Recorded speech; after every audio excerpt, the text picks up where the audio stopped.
All right. I'll go ahead and get the ball rolling as folks continue to pop in. Hello, everyone. I'm Julia, a bookseller at Politics and Prose. I'd like to welcome you to PNP Live, bringing you the authors you love and the new books you crave. At any point during this event, you can click on the link in the chat to purchase any of the 3 titles we'll be discussing directly from Politics and Prose. Tonight, we're joined by 3 authors reading from their latest works addressing trauma and illness, a subject at the forefront of everyone's minds. We encourage you to engage with the discussion by utilizing the Q&A feature found at the bottom of your screen to log a question. We'll try to get to everyone, though we apologize in advance if we don't have time for yours this evening. Before we begin, we want to sincerely thank you for being with us in our virtual format. We're so thankful to our family of loyal customers who keep our business and our spirits afloat. It's my pleasure to introduce tonight's speakers who will each read from their works one after the other. Going first and representing the memoir genre is Sarah Ramey, who recounts the decade-long saga of how a seemingly minor illness turned into a prolonged and elusive condition that destroyed her health, but that doctors couldn't diagnose or treat. Worse, as they failed to cure her, they hinted that her devastating symptoms were psychological. The Lady's Handbook for Her Mysterious Illness is a memoir with a mission to help the millions of mostly women who suffer from unnamed or misunderstood conditions. After Sarah reads, we will hear from Megan Cummins, followed by Destiny Birdsong. I'll pop back in to introduce their titles. So we'll leave it to Sarah to take it away. Thank you. So I'm Sarah, and I'm reading from my book, The Lady's Handbook for Mysterious Illness. I'm going to read just from the very beginning of the book, or near the beginning of the book. And this book is about illnesses that are, they're quote mysterious, but they're generally disbelieved illnesses. And one of the prominent ones is chronic fatigue syndrome or myalgic encephalomyelitis, which is what if you've heard of long haulers or long COVID, that there's a lot of feeling in the medical community that that's what we're seeing there. And so when you hear this section, I want you to think of the long haulers, because this is exactly what they're going through. And when she goes to the gastroenterologist's office, just think of it as the primary care physician. Okay. You most likely know one of us already, a coworker, an aunt, a sister, some beleaguered old girl endlessly dealing with her health issues. She'll be reluctant to talk about the particulars, but noticeably lacking in a solid diagnosis. Most people privately agree she actually suffers from an acute case of hypochondria. This woman may not know it yet, but she is in the club. Woe me, a noun, a woman with a mysterious illness. I had to make this word up myself. I would have preferred a committee or a wealthy patron, whoever is in the business of naming, to do it for me, but no one volunteered. I'd also have preferred something more dignified than woe me, something with gravity, preferably in the Latin, something that provoked the right response, which in my case is holy fucking shit. But because there is no name for what's wrong with me, people don't say holy fucking shit. They ask if I've tried green juice or positive thoughts. Having a word helps. Either way, I am sure you know a woe me already. A spouse, a little sister, a cousin. The signs are unmistakable. She is exhausted, gluten-free, and likely in possession of at least one autoimmune disease. She is allergic to everything, aching from tip to toe, digestively impaired, and on uneasy terms with her reproductive system. She is addled, embarrassed, ashamed, and inflamed. She is one of us. The following scene is unfolding in an office in your town every day, perhaps right now at this very moment. Jane Doe crosses her ankles in the waiting room, absently turning the pages of People magazine.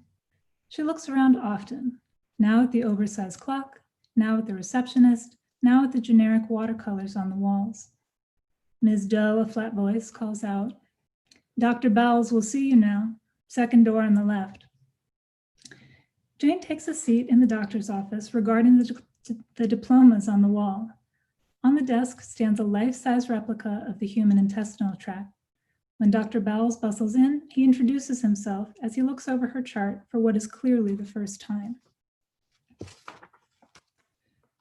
Miss Doe, he says cheerfully, what can I do for you?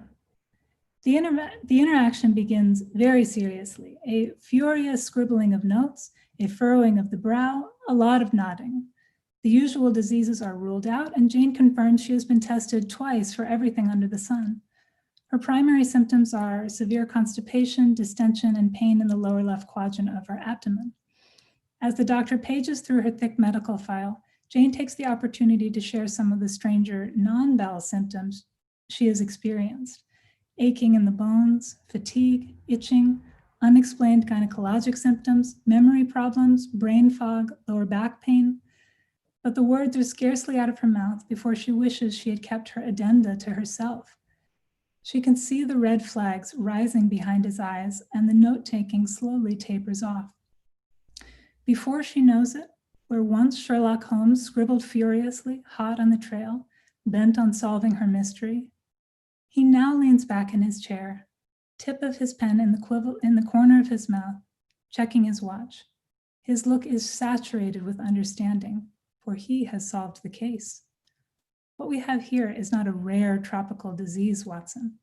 What we have here is an unhappy woman badly in need of an antidepressant. 6 years went by before I was aware of the proverbial Jane Doe. And again, I come from a family of excellent doctors.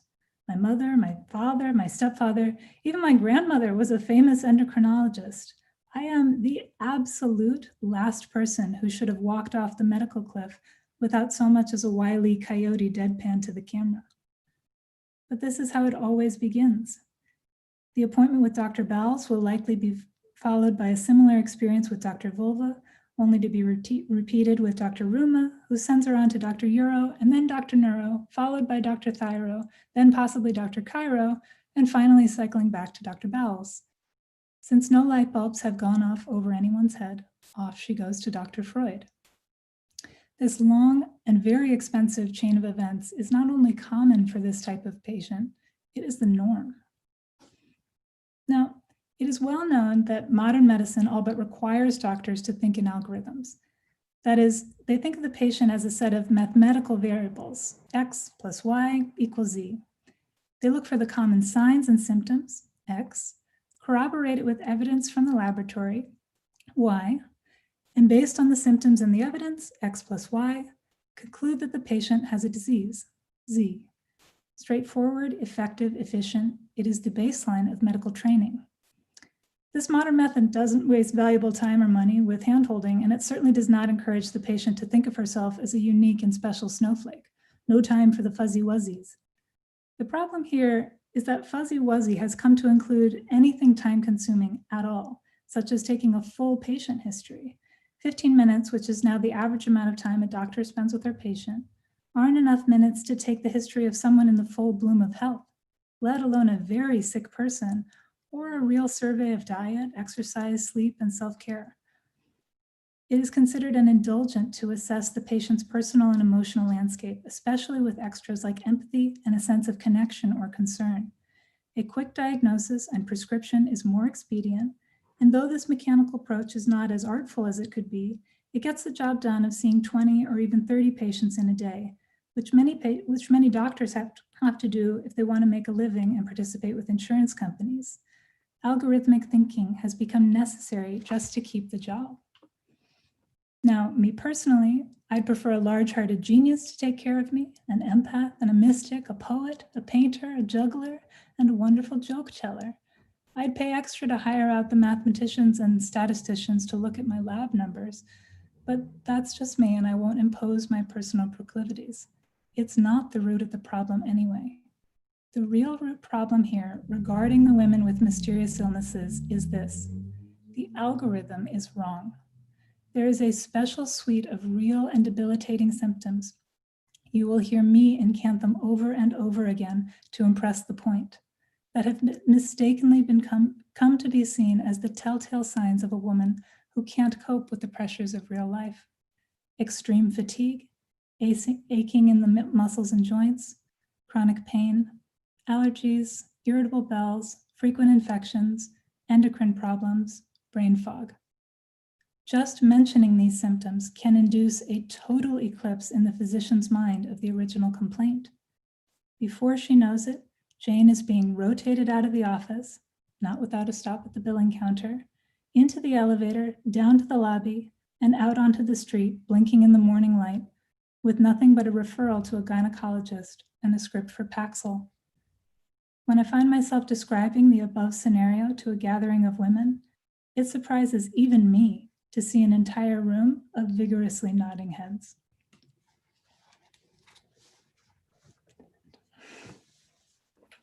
Sarah, thank you so much. Just that image of the doctor's writing slowing is like, so it's okay. And I saw a lot of nodding heads between all of us. In our audience, if you'd like to log a question in the Q&A, you can go ahead and do them. We'll be looking at them throughout the event. I'd love to introduce our next author. Megan Cummins is the winner of the Prairie Schooner Book Prize in Fiction with her book, If the Body Allows It, representing the fiction genre. It is framed by the story of Maria, a woman in her 30s living in New Jersey. Suffering from chronic autoimmune illness, she also struggles with feelings of guilt and betrayal over her father's overdose. The stories within the frame about failed marriages, places of isolation and protection, teenage mistakes, and forging a life in the aftermath are the stories the narrator writes after she meets and falls in love with a man whose grief mirrors her own. Thank you, Megan. Thank you. Thank you so much for having me. I'm so just over the moon to be here with Sarah and Destiny to celebrate your books. So I'm just going to read the opening from a story in the book called Water Burial. And it's one of those stories that's presented as having been written by this narrator whose thread runs through the whole book, called Water Burial. Before Dee left California for a long-awaited reunion with her sister, she'd gone to a party thrown by her boyfriend's work. Linus had been with this company almost as long as he'd been with Dee, 2 years, and though he'd started out hating the job, she suspected he now felt settled in it. Dee wondered if their relationship had taken an opposite course.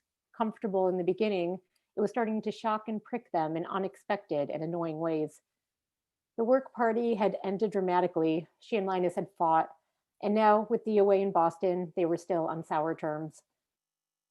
On her third day in Boston, she and Emily went to the Charles River to sit on a bench and watch the sailboats billow across the water. Dee finally had the courage to tell her sister about the fight.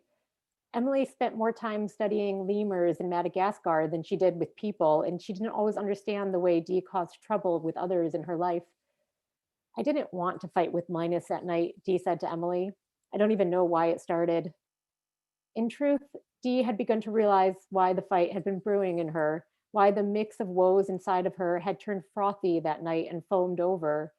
It was simple. She just didn't feel well. In fact, she was quite ill. Her joints were swollen and painful, and she sometimes woke feeling as though her insides were swollen too, ready to burst through her skin. She had an appointment with a specialist, having been referred there, but he was booked for the next month. And on the phone, she hadn't expressed how serious she felt her condition was. And because she never learned how to self-advocate, but she was passive aggressive instead, she didn't think that they asked to make some room for her somehow or to keep an eye out for an opening. Emily looked out at the river as Dee spoke. I agreed to meet Linus there, Dee said, at the restaurant his work had picked, even though I really wasn't feeling well. The night had started well enough. The party was at a restaurant that looked out on the Sacramento River, with a porch that swung far out over the water. The sky was partly cloudy and turning pink and gold just as Dee arrived. The delta breezes burned off the heat of the day, leaving a cool silk residue. Downriver, the city rose up, its short buildings glimmering in the fading light. And though Dee had never intended to stay in Sacramento after she graduated, the place had begun to feel like home. She walked slowly from her car to the restaurant. Her knees had swollen even though she'd kept her legs up and wrapped in heating pads all day. Her fingers were stiff as pencils, and she'd driven to the restaurant with her palms flat on the steering wheel because she couldn't bend her fingers to grip it. The party for the company's 5-year anniversary was not where she wanted to be. Home in bed was where she wanted to be. But Linus wanted her to come. She never felt like doing anything anymore, he said. so she dragged herself there even though each step caused her pain. To her sister, she clarified that she hadn't been exactly honest with Linus about the pain. In fact, she'd been hiding her symptoms from him. Even still, she'd hoped he would ask her how she was feeling. But she'd been secretive since the beginning of their relationship, and Linus had adapted to that nature. She imagined she and Linus looked ill-matched to outsiders. She was sure their friends talked about how she needed someone more independent and he needed someone more reliable. But in their private spaces, Dee and Linus sank into an easy world where they shared a comfortable togetherness. Once the outside world interrupted them, though, they couldn't translate what worked for them alone into something they could present to others. Dee found Linus at the restaurant. He was standing across the porch near the railing with a coworker named Martha. Their elbows were propped up on the splintered wood and their bodies leaned over the water. Dee caught Linus's eye and waved to him. He returned the wave, and she expected him to excuse himself to Martha and come to her, but he didn't. He was waiting for her to come to him. A cloud parted and a rope of sunlight fell on Martha's hair. She spread her fingers through her hair and shook big clumps of it as though spreading the light around. Linus appeared rapt, his eyes unbroken from Martha. Dee fell sullen. She and Linus only treated each other as a priority when they were alone, as though if they appeared too much in love, others would be disgusted or would find them inauthentic, as though as young people they should be looking to hurt each other.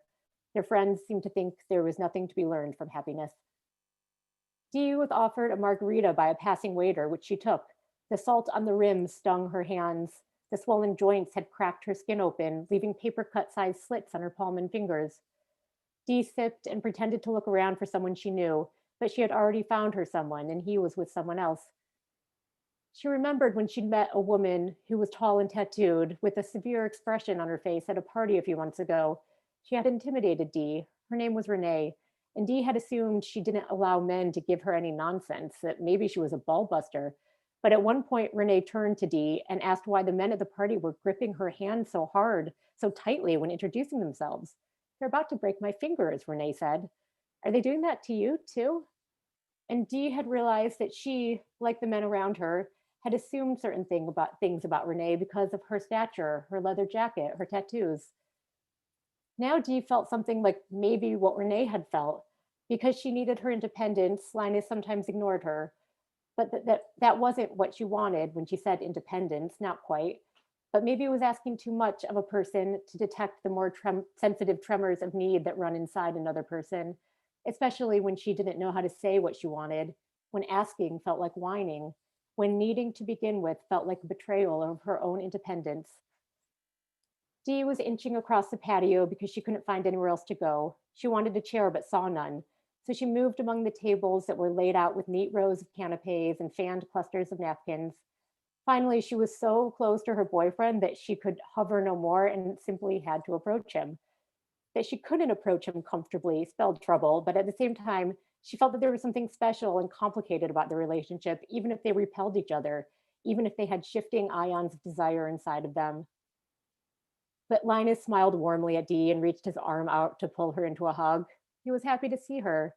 Dee and Martha shook hands, and Dee tried to ward off the gloom that often followed her relief when she was proven wrong about a feeling that, if only briefly, had trapped her heart so tightly.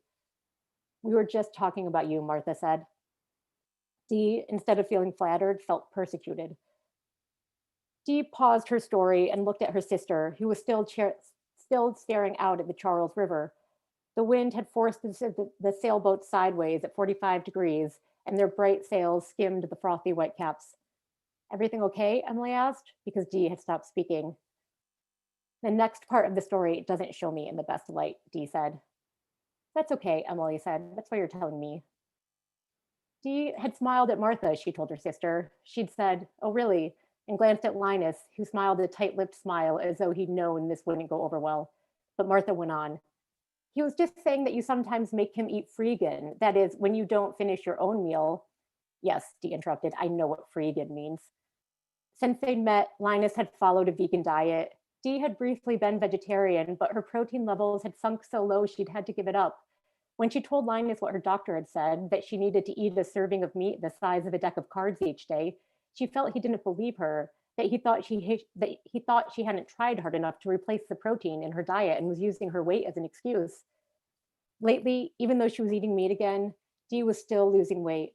It simply evaporated like fog burning off her body. Her ribs appeared, thin tributaries running over her abdomen.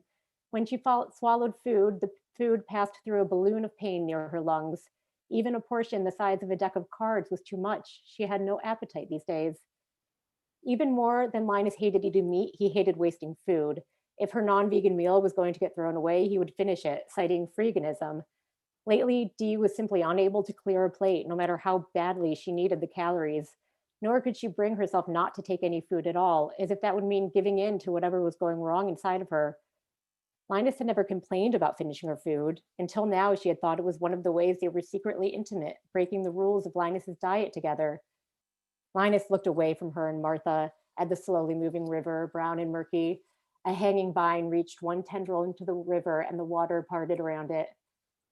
Dee's veins went icy with self-pity. She hadn't known why she was upsetting Linus. She hadn't known she was upsetting Linus, trespassing on his life choices by making him feel obligated to finish her servings of meat. But she also understood the pleasure of telling your friends how an important person in your life is harassing you, the attention it garners, the cachet of having difficulties with one's partner. Martha, with a calm smile, seemed to expect an answer. So Dee said, "I don't make him. He can say no." "Well, anyway," Martha said, "we were just discussing the different ways you can be vegan. I'm thinking of going vegan too." "That's good," Dee said. To try to put a stop to the conversation, she leaned between Martha and Linus and rested her elbows on the porch railing. Her skin soaked up the warmth the wood had absorbed from the day's sunshine. A waiter passed by with a tray of sausages speared with toothpicks, and Dee took two. She couldn't resist trying to eat. "Is one of those for Linus?" Martha asked. "Will you lay the fuck off?" Dee snapped. I think I'll stop there. Thank you. Thank you so much, Megan. I'm so struck by that mixture of love and guilt that you feel in relationships and discussing illness, and how tough that can be to communicate sometimes. There are already some great questions in the Q&A. We encourage you to go ahead and keep popping those in. Following Megan is going to be Destiny O. Birdsong, who is going to be reading from her debut collection of poems, Negotiations, a book about what it means to live in America, about Cardi B and top-tier journal publications, about autoimmune disease and the speaker's intense hunger for her own body. It's a series of love letters to Black women who are often singled out for abuse and assault, silencing and tokenism, fetishization, and cultural appropriation. It is a book about tenderness and an indictment of people and systems that attempt to narrow the lives and power of Black women. Thank you, Destiny. Thank you, and thank you, Megan and Sarah, for reading with me. This has been great. So the first poem I'm going to read is called Ode to My Body, and it is after a poem by Lucille Clifton called The Lost Baby Poem. Ode to My Body. You were born in the year of the rooster and the dismembered grandmother. Your mama's first Christmas alone, trying to guess how much sugar to put in the pies and how much can kill. You were bundled into the house with the two uncles sharing one of the bedrooms and 0 baths, a summer cabin in another life. I have treated you like anything I never earned, every light blazing, fridge wide open, cooling the whole neighborhood, doors unlocked.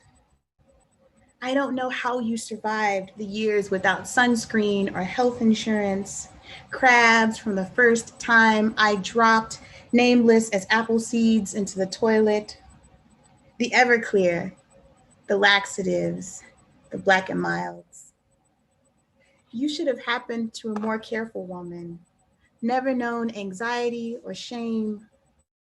The 13-hour drive through Arkansas, panic silent as the sleet stickying the windshield. The lectures taught with a gallon of prep scouring your insides. The distance to the bathroom tucked behind one ear. My pride intent on beating your best time. If you could speak in languages other than mucus and loose stools, I would apologize for this and some other things, just to hear you answer in a voice not unlike my own. Remind us what we are to each other.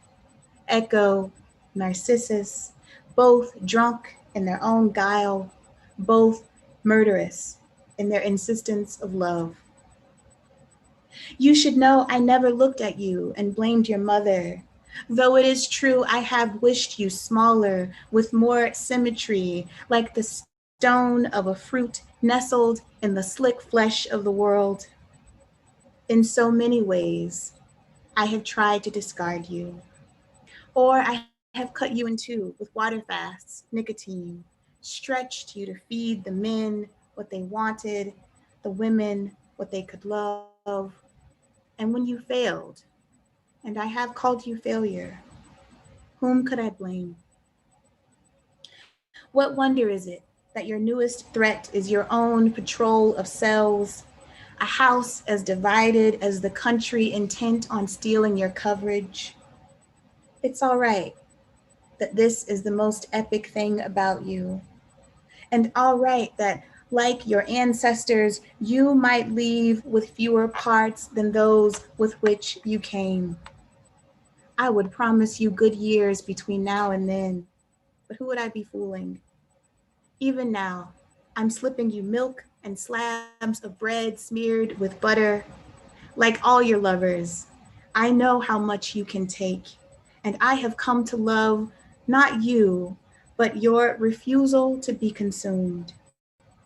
I push you up pill bottles and downstairs, and every morning you wrap a thin new layer of membrane around the sac that holds my heart. You dispatch a brigade of cells with their sealed warrants to a host of organs I hope I never see.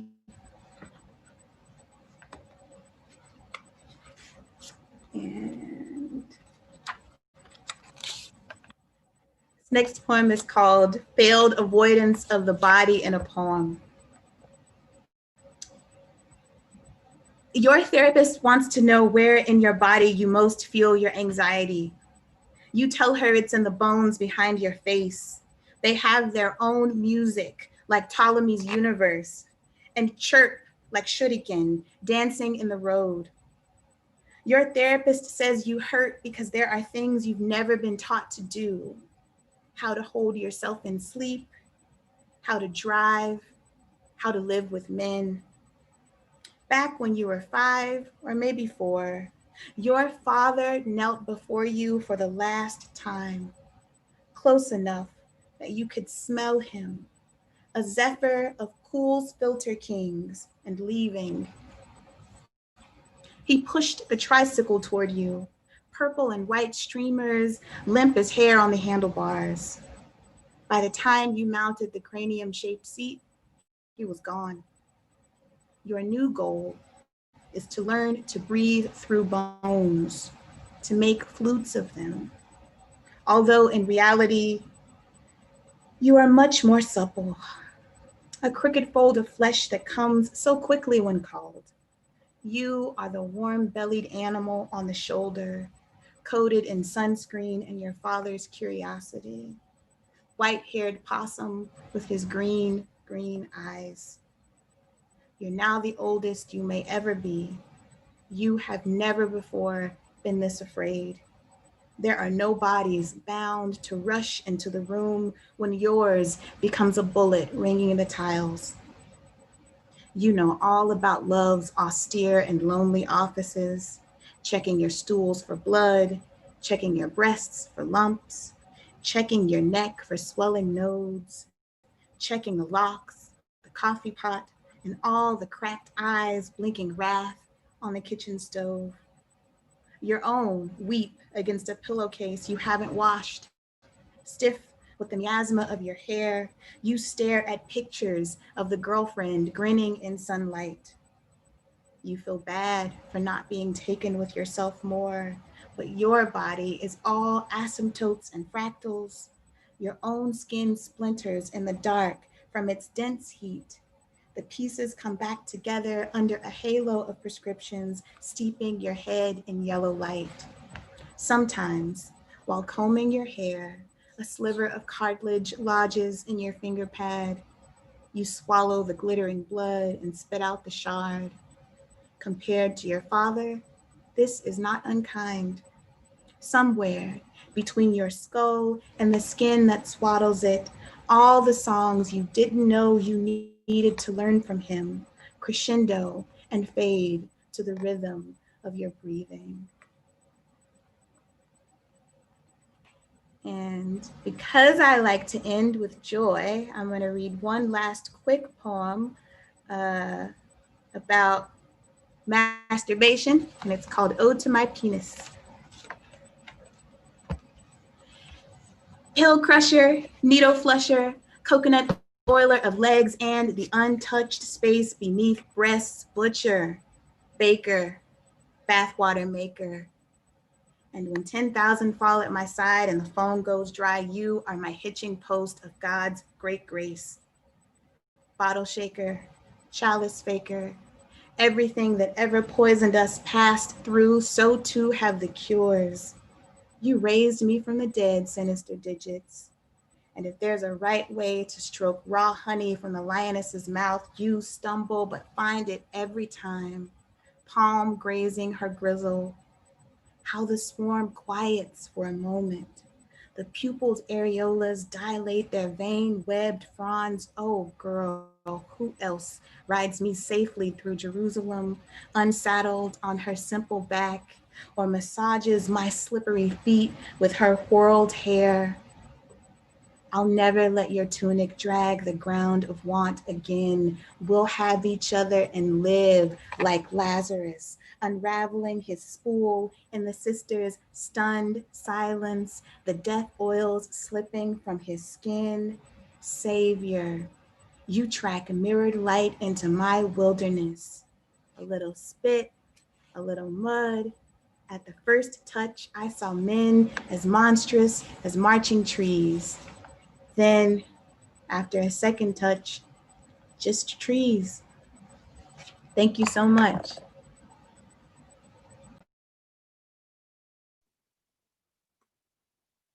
Thank you, Destiny. If you'd like to respond to one another and tell us a little bit about what struck you about writing, let us know before we dive into the Q&A, or at any point, just let me know when you're ready to dive into a few of these audience questions. And audience, feel free to keep logging them in. We know you have a lot of really great input.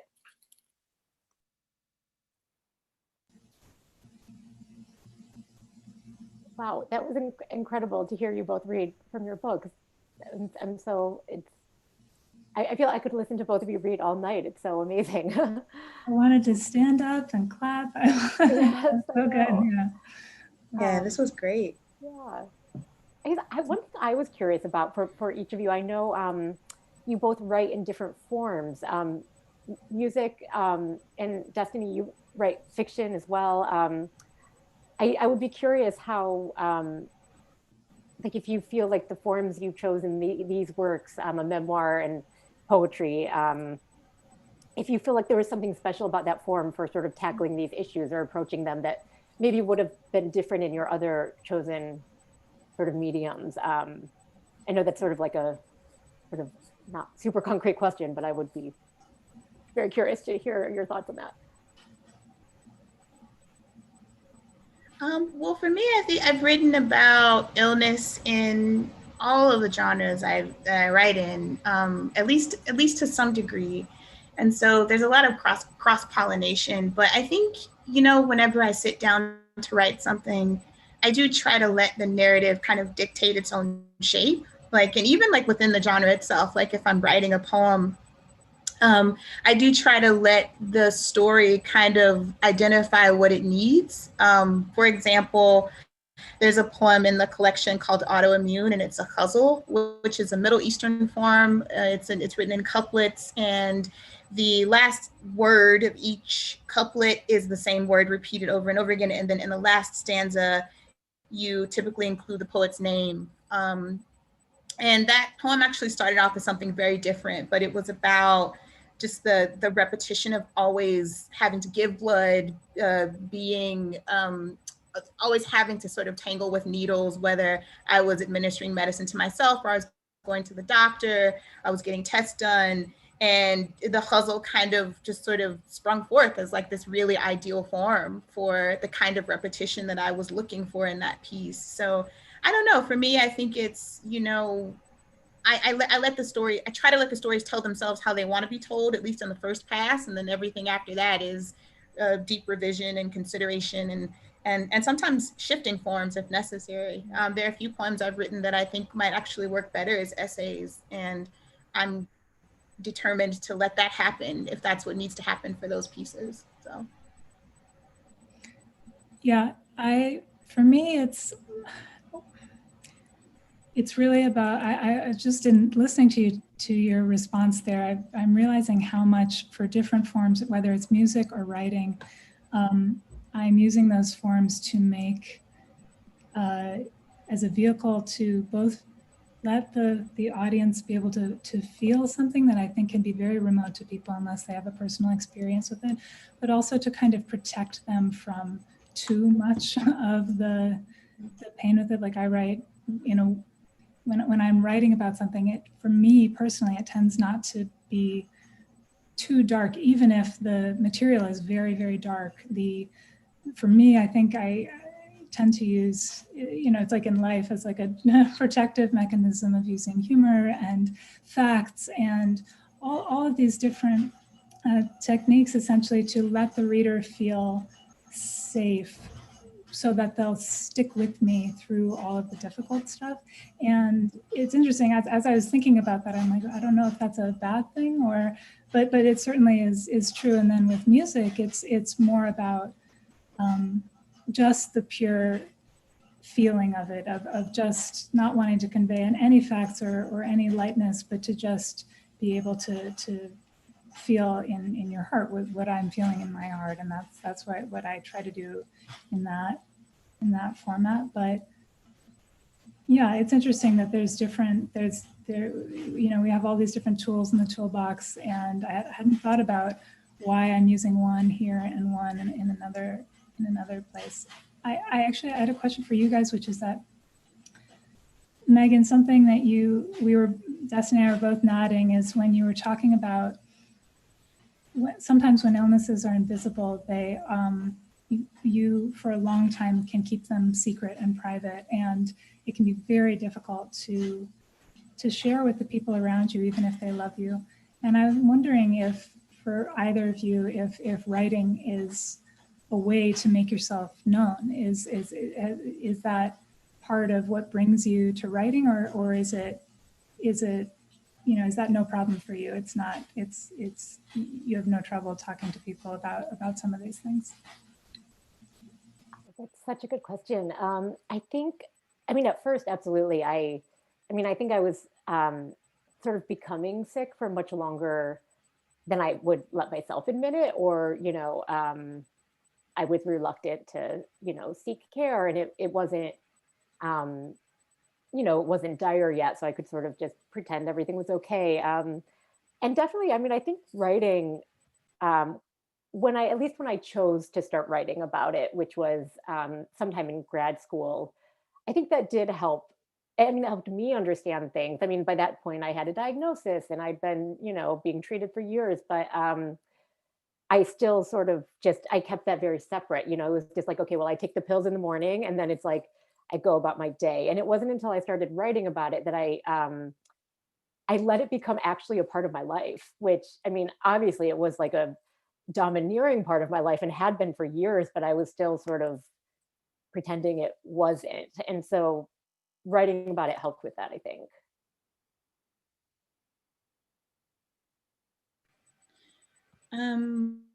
Yeah, I think that's generally true for me. Like writing actually sort of helped make it easier to talk about. I had so much shame when I was diagnosed. I just felt like it was just sort of one more thing that my body couldn't do. And I think that it was really heartbreaking it's heartbreaking to even say it now, but it was certainly true and it happened. And I think that writing allowed me to make sense of my diagnosis and then also like deprogram some of that stuff.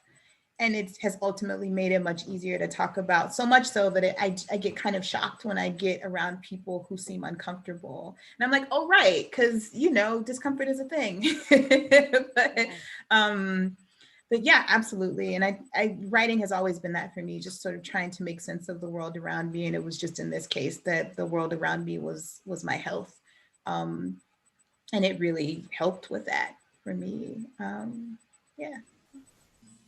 I had somebody ask me the other day if going into some of like the really difficult scenes in the book, if that was re-traumatizing or if it was cathartic. And it was a really interesting question because it was like, well, the honest answer is re-traumatizing in the beginning, but then having to go through the process of editing and working on it and massaging it and making it get to where I wanted it to be, that is almost like exposure therapy of just like having to face this thing over and over and over again. And so in the end, it was very cathartic. It felt like I had gone through this intentional therapeutic process, which I did not intend to do. But like you just reminded me when you just said, when you'll read something to other people and they're shocked and horrified and you're, you know, what? I did a reading once a very long time ago where it's exactly what we're talking about. And I was reading this very graphic scene, which was no longer graphic to me. And somebody in the back of the room vomited. Which I was like, well, I've done something. I've affected one person. But I think it really speaks to that, is that I think it can have that that effective therapy for yourself, and also I think for the reader as well, where it might be really confronting at first. Like if it's something that you share, it's actually starts, like you said, it starts to take the sting out of it to hear somebody else share something that they've struggled with, that they're ashamed of, et cetera, et cetera. So yeah, but I was wondering though if that's been true for either of you. Is it traumatizing to go into some of this stuff, or is it cathartic, or is it both? For me, I try not to do work that's potentially triggering unless I'm ready and I have lots of things in place, like lots of scaffolding to sort of keep me standing. It certainly doesn't mean that it's not difficult, but I don't know.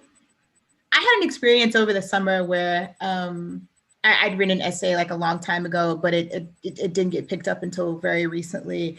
And I thought I was done. You know, it's like I wrote it, it was hard, you know, I'm good. And then it came out and I was like, oh my gosh, like this is so hard. And so I say that to say that I think that the triggering sometimes happens in really surprising places. You know, sometimes it happens after the thing is written, or like when I have to read the thing in front of people and I'm like, oh crap, I forgot that line was in here. And so, but I think in all of those instances, I try really hard. I mean, it's difficult work, you know, like it's work, you know, and it has its challenges, but I really try to make sure that I am okay before I embark on that work, and also that I'm okay like during it, because I don't know that it's worth harming myself just to get it out. You know, I think it's important to get it out, but I feel like I don't want to lose my progress in the process of that. So I really do try to be careful. Yeah, I think that's all right. I love the way you put that is it worth harming yourself to get it out? I mean, I think that's so important to keep in mind and to think about. And as you process and right, like what the value is there. Mm-hmm. If you all feel ready, we could dive into a few questions from our viewers. One anonymous attendee writes, "Hi, I'm also a writer with a chronic illness. I find it hard to write about my experiences without sounding self-pitying. How can I avoid this?" I mean, I think I relate to this question a lot. I mean, I think I still worry about that, you know, that I does it sound like, has my illness made me obsessed with myself? You know, it's, and I think it's, when I kind of go down a rabbit hole of thinking about kind of the idea of autoimmunity as a body attacking, the body attacking itself, like it's so internal. And people can't see it too. So I think that feeling that you don't look sick, which, you know, is a refrain people with chronic illnesses hear so often, but you don't look sick. Like you start to wonder if, you know, have you, I mean, this isn't true, but like, I can see how, you know, we wonder, like, do people think I made it up for attention, you know, or something like that, which is absolutely not the case. But I think that for this book, anyway, what I was trying to think about is I was treading like very similar themes in all the stories I wrote. And I think part of my like writer instinct, or that my training was telling me to like make the stories more different so they can be in a collection. Like, sure, they can be like share some lines of theme and whatnot, but like they should be made, you should differentiate them from each other. But that just wasn't working for me, because I wanted to really explore this idea of addiction and chronic illness. And so I made them more similar, and I linked them together, and I made up this author who's a character who wrote the rest of the stories in the book. And I think that was me trying to like double down on the idea that like, no, it's not, I didn't make it up. And I am going to sort of like chronically explore chronic illness in this book. And, you know, the feelings of self-pitying, I think you're not, you know, I just, anyway, I had to just kind of set that aside, and it would creep back up occasionally, but you know, what you've gone through, you should be able to write about it. Yeah. Yeah, my first response is to say, you know, well, it's important to, you know, make sure that what you're doing is of service to other people. And then immediately following that is, no, you get to write about yourself. You get to write about your experience, like you just said. You get to write about your illness. I think that a lot of, as you said, when it's chronic illness that's invisible, that you're told over and over and over again is not serious, not important, not as bad as XYZ, you really do start to internalize a lot of that shame, and it can feel like expressing any of it is self-indulgent. Whereas I'm thinking of, you know, healthy writers that write about their personal experiences all the time, and it's not self-indulgent, it's just something that happened to them. And so if your illness is something that is happening to you, which it is all encompassing frequently, then I think it's important not to, I mean, you don't want to become actually self-indulgent and just only writing about, you know, things that just don't benefit anybody else, and you're only writing about your illness over and over again. I think that's the only caveat there. But people, all of memoir and all of a lot of fiction and poetry is about our experiences. And so if that's your experience, then I think it's important to share that, and to not let other people's heaping on of disbelief or shame or anything like that stop you. Yeah, I'll say that so my first thought is that I distinctly remember reading some of my early poems about my disease, and one of my friends who I had, you know, no knowledge about her particular health status, like came up to me after and was like, oh, you know, by the way, I also have an autoimmune disease. And I think what struck me about that moment is that even as I was writing about myself and my particular experiences, that I was still connecting with people. And I think that that is a thing I kind of maybe take for granted when I'm sitting down to write, is that I am not the only person who's suffering like this. And so as idiosyncratic as my experience is, there's someone else out there who's reading this and saying, yes, I get it, I understand it. And so I'm not, that's not a thing that I have thought about lately as I've been writing about these things. I'm not the only person with my disease. I'm not the only person who is struggling, particularly with with racism in healthcare. You know, I think, and that also leads me to the second thing, which is I don't have a lot of regrets about centering myself because I feel like in so many other rooms, I am decentered and my illness is centered. You know, it's like I am a jumble of symptoms that people are trying to solve. I am a problem that people are interested in playing around with. And by centering myself, me, I am working against that tokenization that is happening because I'm an ill person sitting in an examination room. I fight against that every chance I get, because if I don't, I fear that I might lose myself in that particular moment of dehumanization, and I can't, because then I am at the mercy of people who are taking care of me, and they're not always listening and they don't always get it right. And so if I'm not paying attention, who is? Destiny, I think that is a great lead into a few of our other questions about shared experiences with doctors. It looks like Marilyn and Lola both write about experiences with doctors. Marilyn writes, Sarah, your story is all too familiar. Took me 20 years to get a diagnosis after getting sick all the time. Turned out I had an immune deficiency. Why don't doctors get it? And Lola asks, I've read that women, and especially women of color, are often not believed by doctors when they tell them about their pain. Why is this? What can be done to ensure these women get the care they deserve?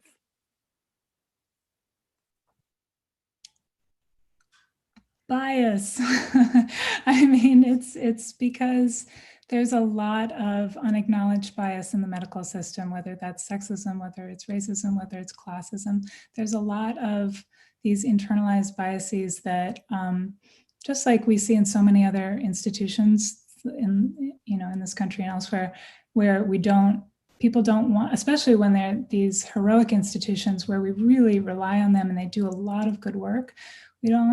They over time, I've noticed that they stop losing the ability to self-reflect, because as if it's only possible to do heroic work. And this is, of course, not true. It's no longer heroic if you're not serving people of color, if you're not serving women or believing people of color or women, et cetera. And so I think that there's just a tremendous amount of hangover from previous eras where it was normal to just minimize and disbelieve, whether it's women or people of color, when they come in and say, I'm in pain, I'm hurting, et cetera. And I could speak specifically to, the mystery illnesses, this family of illnesses, they really disproportionately affect women. And I really think that that's why they are treated this way. I think if the ratio was inverted, if it was 85% of all fibromyalgia patients were men, there's a 0% chance that it would be considered a psychosomatic disease. It would be considered like a 5-alarm fire, that all these men are aching and have pain, and it's this scourge on the workforce, and we got to figure it out right away. But when it's women, that's not what's happened at all. There's a cycle of disbelief where when the doctor, because of stuff they don't recognize that they have going on inside of them, when they don't believe you, then that disbelief and skepticism bleeds into the medical community at large. Then they don't apply, nobody believes it's real, so they don't apply for the funding to study the problem. Then there's no studies studying the problem, and then the doctor says, well, I'd love to believe you, but show me the data proving that what you're saying you have is real. And you're like, well, but I can't do that. I can't generate the data myself. It's the medical community has to do that. And there's no research in this area. Well, not my problem, So I think that it starts from these unacknowledged biases, and then that bleeds into sort of setting up a wall in the research community so that nothing gets researched. And then if there's no research, then of course, doctors don't get trained in what to do. They don't get trained on how to recognize things, how to treat these problems, et cetera. And it just becomes this like circular Ouroboros of a problem where there's no beginning and no end. It's very difficult to break into solving it.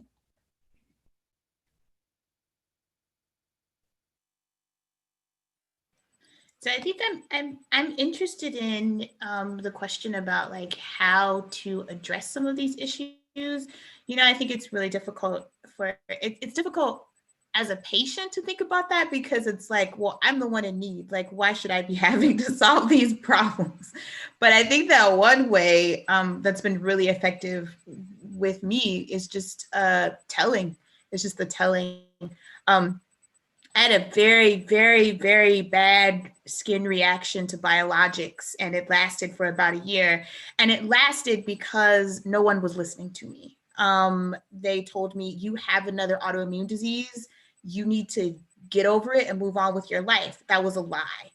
And the way I combated that over the course of a year is I would document things and I would write letters to my doctors. There was a distinct incident where I was at the dermatologist's office and I'm sitting in the examination room, and first thing she did that she shouldn't have done was she sent a resident in who was basically just like, yeah, I'm here. Can you take off your clothes and show me your rash? And as an assault survivor, that was not the way to go. But then a few minutes later, the two of them are out in the hallway and they are talking about my case loudly. And about how fascinating it was, and how, you know, she says to him, well, I don't know what's going to happen to her after this, but that's not your problem, you know, because you're going to be gone by then. And I wrote her a very nice long letter and put it in my medical record because that wasn't acceptable behavior. And I think that, I mean, I'm a writer because I feel like there's power in telling. And I think that the more of these narratives that get out about, you know, these biases, these, you know, ways that people are treated like problems, that is one way that we can work to change. I do also just think there need to be more healthcare professionals of color. Actually be really nice if there were more healthcare professionals who had a deeper and more personal understanding of chronic illness themselves. Because I think a lot of the sort of human touch has gone out of medicine. You know, I don't know how you can sit across from someone in an examination room who is clearly suffering and, you know, treat them like a Rubik's Cube. I don't know how that happens because I didn't go to medical school, but I think that one of the ways that I can fight it is by telling people how that feels from the other side. Agree.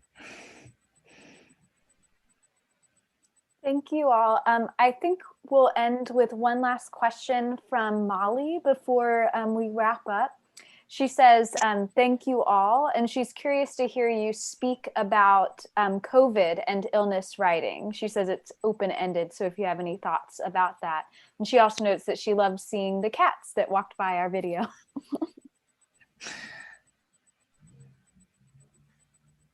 Well, one thing, oh, go, no, you go ahead, Megan. Oh, sorry.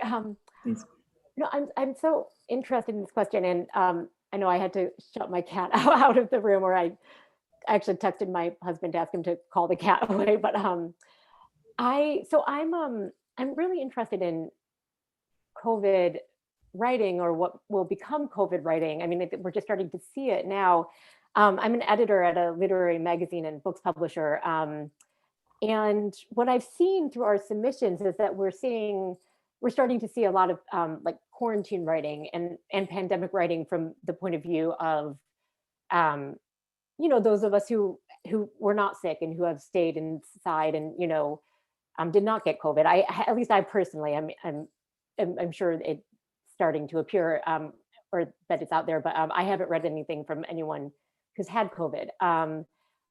But of course we will, and it's going to be, I mean, it's going to be a movement in the writing community, I think. I mean, I know it's an open-ended question, but I mean, I think it's absolutely necessary. And I think it's going to address so many of the things we've talked about, not just, you know, the fact of this unprecedented global pandemic, but also all of these inequities in the healthcare system and all of the problems in the healthcare system, which we knew about, you know, and we were talking about to an extent, but to like hear it on the radio discussed at this scale is, I think, I mean, it's going to be interesting to like see how that manifests itself in sort of like the public like imagination and understanding of like illness and healthcare. So I don't know what exactly it will look like, but I think it's going to be something. So.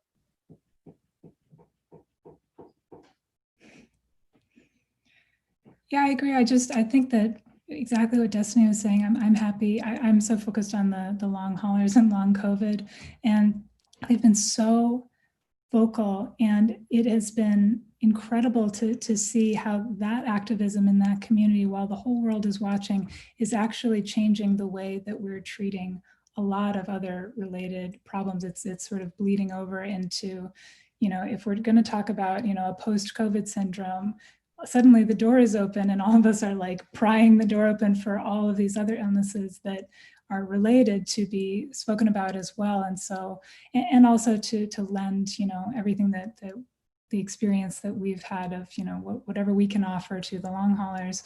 I feel like I hope that it can be this kind of symbiotic relationship of just having a collective voice raised that's bigger than it could have been if it was just, all of these disparate, ignored illnesses before. So I've been so grateful to see everybody documenting their experiences. To the person's question before about, is this self-indulgent? No, it's important. It's really, really helpful to tell your story because, as Destiny said, it's not just your story, it is other people's story. And it is so, empowering is the wrong word. It's strengthening to see yourself reflected back to yourself by somebody else. And so to be able to give strength by sharing your own story, I just think is so important. So,